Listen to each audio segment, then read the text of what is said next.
अर्थशास्त्र 10th class का जो चैप्टर 1 है वो हम पार्ट 1 कल हम बना चुके हैं और दूसरे वीडियो में हम ये दूसरा पार्ट 2 हम बना करके डाले। अर्थशास्त्र का चैप्टर 1 है 10th क्लास का और कुछ अर्थशास्त्रियों ने अपने तरीके से अर्थव्यवस्था का परिभाषा दिए हैं और इसका परिभाषा आर्थर लेविस ने दिया था। तो दिया था क्या कि अर्थव्यवस्था का अर्थ किसी राष्ट्र के संपूर्ण व्यवहार से होता है जिसके आधार पर मानवीय आवश्यकताओं की संतुष्टि के लिए वह अपने संसाधनों का प्रयोग करता है। संसाधनों का, जैसे कोई भी व्यक्ति अगर बिजनेस करता है तो उसका बिजनेस व्यवहार पर टिकता है, कैसी पर, व्यवहार पर, और बहुत अच्छी आचरण होती है उसका। किसी भी चीज को देने के लिए वो तैयार हो जाता है कि ना ले जाइए कल दे दीजिएगा। वो पैसा उधार भी कुछ दे देता है तो उसकी क्रियाएं बहुत ज्यादा अग्रसर हो जाती है, बाजार में व्यापार उसका बढ़ने लगता है कि नहीं, क्योंकि आदमी से परिचय हो जाता है। कुछ लोग ऐसे भी होते हैं जो क्रूर होते हैं, जो उधार नहीं दे पाते हैं, नहीं देते हैं तो उसके पास कोई नहीं जाता।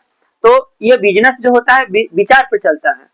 बिजनेस ऐसे ही चीज को कहा जाता है। तो वही कहता है अर्थव्यवस्था का अर्थ होता है किसी राष्ट्र के संपूर्ण व्यवहार से होता है, संपूर्ण व्यवहार से होता है जिसके आधार पर मानवीय आवश्यकताओं की संतुष्टि होता है ना, उसका व्यवहार विचार है ना। तो बिजनेस को खड़ा करता है, बिल्ड करता है के लिए वह अपने संसाधनों का प्रयोग करते हैं। जो भी संसाधन है, जैसे चापाकल हमको लगाना है तो हम गए, पैसा मेरे पास नहीं है तो कुछ दिए, कुछ उधार ले चला है, लेके आया ना, तो कि ले जाइए कल दे दीजिएगा।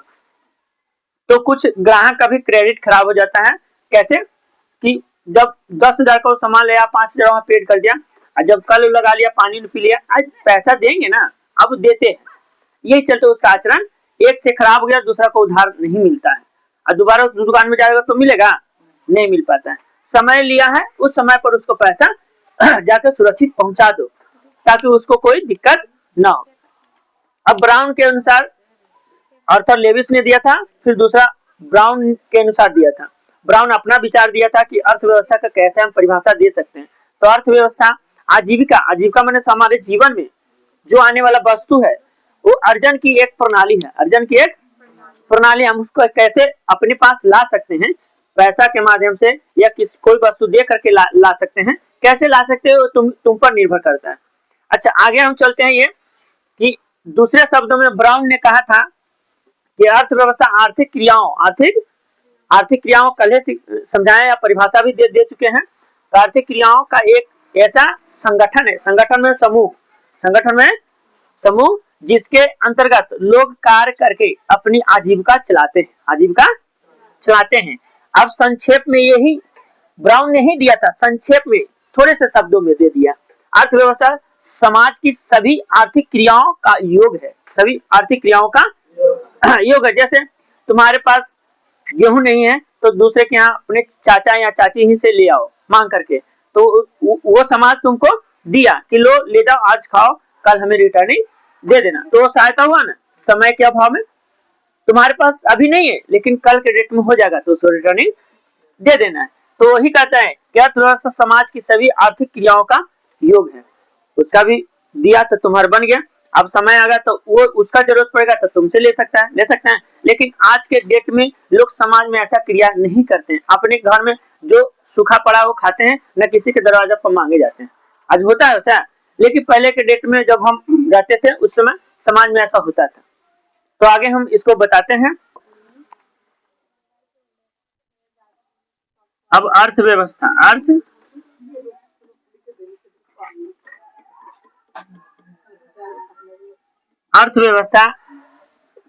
किसके आधार पर, ये क्षेत्र के आधार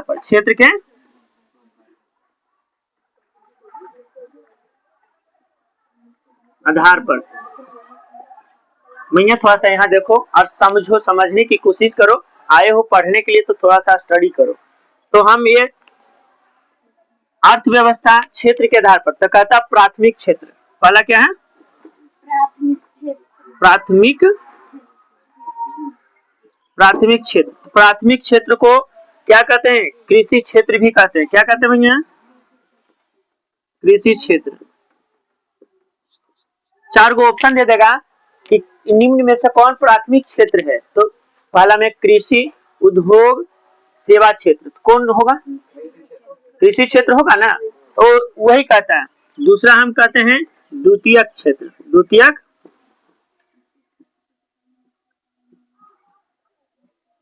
द्वितीयक क्षेत्र, द्वितीय क्षेत्र को क्या कहते हैं? औद्योगिक क्षेत्र भी कहते हैं। औद्योगिक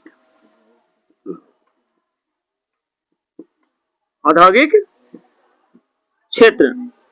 तो द्वितीय क्षेत्र में कौन आता है? तो औद्योगिक क्षेत्र। कौन क्षेत्र? औद्योगिक। जितने भी औद्योगिक क्षेत्र हैं, जैसे तुमको बना दे उद्योग, निर्माण, गैस एवं बिजली, गैस एवं बिजली, कुटीर उद्योग हो गया, लघु उद्योग हो गया, मध्यम वर्ग के जो उद्योग हो गया वो हो गया। तीसरा क्या है? तृतीयक क्षेत्र।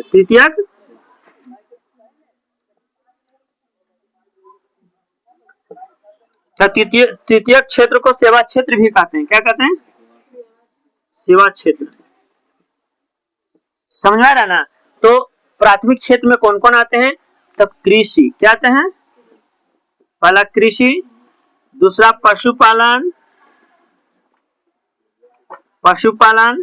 तीसरा क्या है? वन, चौथा क्या है? मछली पालन, मत्स्य पालन भी कह सकते हैं। मछली पालन, कल बताए थे कि मछली पालन के जनक कौन है? मछली पालन के जनक कौन है? एम.एस. स्वामीनाथन मत्स्य पालन के। और तुम्हें श्वेत क्रांति के भी बताए होंगे कि श्वेत क्रांति के जनक कौन है, तुम्हें बताए होंगे। वर्गीज कुरियन। थोड़ा सा अपने माइंड अप करो, क्या कि आने वाला जो वक्त है वो में जरूर देगा इस सबसे। तो औद्योगिक क्षेत्र में कौन कौन आते हैं? तो उद्योग। तो देखो भैया, द्वितीय क्षेत्र में आता है जैसे गैस हो गया, बिजली हो गया, गैस बिजली है ना, गैस बिजली। निर्माण क्षेत्र, निर्माण समझ गया? निर्माण हो गया, उद्योग हो गया, उसके बाद हो गया कुटीर उद्योग में तो सब आ गया इत्यादि। ठीक है। अब तृतीय क्षेत्र में कौन कौन आते हैं? तो तृतीय क्षेत्र में आते हैं भैया, देख लो, बैंक, क्या? बैंक, परिवहन,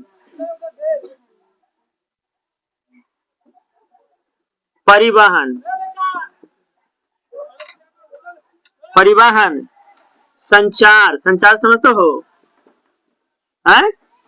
व्यापार, मोबाइल संचार न होले, टावर वर संचार न होले, संचार समाचार नहीं। तो ये सब जो है तृतीय क्षेत्र का एग्जाम्पल है, तृतीय क्षेत्र का एग्जाम्पल है। तो इसे लिखो और उसके बाद आगे बढ़ो। 1901 में कितना प्रतिशत रहा? तो 63.6%।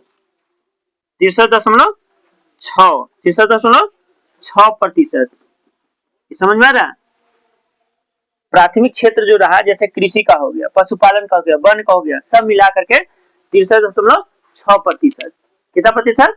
6। अब द्वितीय क्षेत्र है, तो पहला हो गया 1901 में, दूसरा हो गया वर्ष 1947 में। 1947 में इसका कितना था? 58.7%। अच्छा, वर्ष 2007 में कितना था? 2007 में था 22%। 22%। अच्छा, अब हम आगे ले चलते हैं। द्वितीय क्षेत्र में कितना था 1901 में? तो 1901 में कितना था बाबू? तो 12.7%। अच्छा, अब हम बताओ 1947 में कितना था? 1947 में था 14.3%। अच्छा, अब है 2007 में कितना था? 22%, 22.0%। अच्छा, अब हम बताते हैं तुम लोग के द्वितीय क्षेत्र में, तृतीय क्षेत्र ना, तृतीय क्षेत्र में तो था 1901 में 23.7%। अच्छा, फिर तुमको बताते हैं 1947 में कितना था, 27%, 27.0%। उसके बाद है वर्ष 2007 में कितना था, 56%, 56.0%। ये सब जो है प्राथमिक क्षेत्र में कितना कितना किसका योगदान था, कब कब हुआ, वो यहाँ पे प्रतिशत करके दिखा दिया। प्रतिशत करके दिखाएगा तो ये सब जोड़ेगा तीनों के तो 100% सब आएगा, 100% आएगा ना। तो देखो 7-6-13 हो गया और कितना हो गया 8-3 7-6-13 हो गया ना। अच्छा, ये जोड़ेगा इधर से ना, सब 100% जब जोड़ेगा तो सब 100% आएगा, है ना। तो सबका 100% योगदान था। तो आगे हम बताते हैं अर्थव्यवस्था। अर्थव्यवस्था स्वामित्व के आधार पर,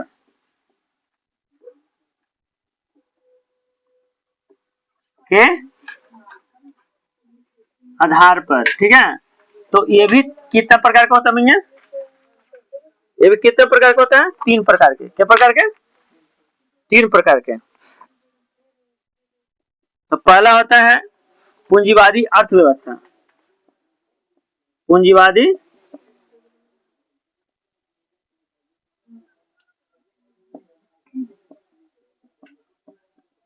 पूंजीवादी अर्थव्यवस्था। दूसरा क्या है, दूसरा है समाजवादी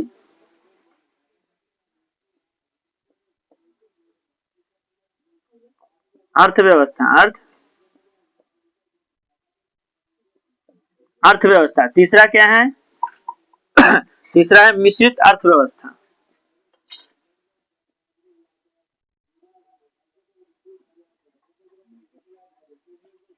मिश्रित अर्थव्यवस्था। तो ये 3 प्रकार के स्वामित्व के आधार पर व्यवस्थाएं हैं। तो इसको अंग्रेजी में कैपिटलिस्ट, कैपिटलिस्ट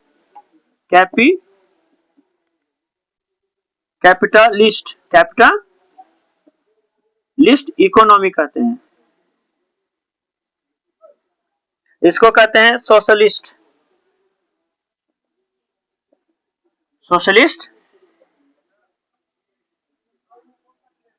सोशलिस्ट इकोनॉमी। तीसरा क्या है, मिक्स्ड इकोनॉमिक्स, मिक्स्ड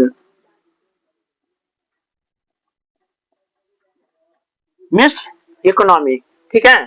थोड़ा सा इसको लिख लो, उसके बाद हम आगे बताते हैं। समझ